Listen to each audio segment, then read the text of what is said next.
Hi students, இப்போ நம்ம பார்க்கக்கூடிய ரொம்ப முக்கியமான ஒரு வீடியோ கிளாஸ் 11th கெமிஸ்ட்ரி தமிழ்ல 11ஆம் வகுப்பு வேதியியல் அப்படின்னு சொல்லுவோம். ஏன்னா ரெண்டு மீடியம் சேர்த்து அதில் பார்க்குறோம். Government school and matriculation school Tamil medium and English medium ஸ்டூடெண்ட்ஸுக்கான most important golden 1 mark 2 mark 3 mark and 5 marks பார்க்குறோம். அதே ப்ராப்ளம்ஸ் ஆட் ஆகும்.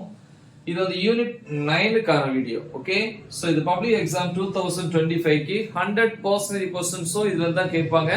சோ இத நீங்க என்ன பண்ணுங்க, தெளிவா ப்ரிப்பேர் பண்ணுங்க. சரி, புக் பேக்ல பாத்தீங்கன்னா ரோமன் லெட்டர் 1ல 1 மார்க்ஸ் 1 to 30. 1 மார்க்க பொறுத்த வரைக்கும் நம்ம ஸ்கிப் பண்ண கூடாது, விட்டுறவே கூடாது.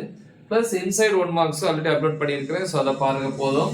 தென் next Roman letter 2 short answers வரும் இல்லையா, 2 மார்க் 3 மார்க் 5 மார்க்ஸ் எல்லாம் மிக்ஸ் ஆகி வரக்கூடியது. அதுல क्वेश्चंस பாத்தீங்கன்னா 31 ஸ்டார் போட்டுக்கிறதுல ரொம்ப இம்பார்ட்டன்ட், 33 36 37 39 41 43 44 45.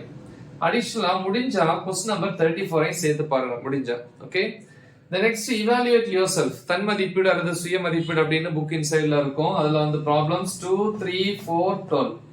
அப்புறம் டாபிக் நம்பர் 9.8ங்கிற டாபிக் நம்பர், அது என்னது, ஒரு டிஃபரன்ஸ் கொடுத்திருப்பாங்க, ஒரு வேறுபாடு.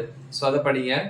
அப்புறம் எக்ஸாம்பிள், எடுத்துக்காட்டு கணக்குன்னு சொல்லுவோம் இல்லையா, புக்குள்ள இருக்கிறது. அதுல 1 3 4. Okay, problems. அப்புறம் inside questions, very very important questions. என்னென்ன क्वेश्चंस ப்ரிப்பேர் பண்ணனும் அப்படின்னு பாத்தீங்கன்னா, first limitations of Henry's law, Henry விதியினுடைய வரம்புகள். அடுத்து next what is osmotic pressure, சவுடு பரவற்குரிய அழுத்தம் என்றால் என்ன.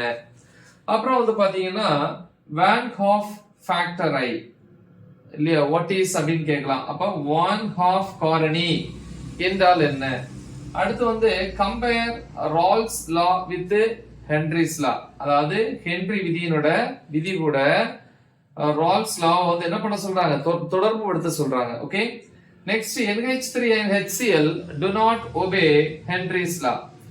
ஏன் NH3 மற்றும் HCl ஹென்றி விதியை ஒபே பண்றதில்ல, ஏற்பதில்லை அப்படின்னு சொல்லி கேக்குறாங்க. சரியா?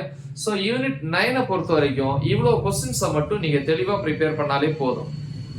முக்கியமான ஒரு வீடியோ, நல்லா தெளிவா பிராக்டிஸ் பண்ணுங்க. மறக்காம இதை உங்க ஃப்ரெண்ட்ஸுக்கு ஷேர் பண்ணுங்க. All the best. தேங்க்யூ.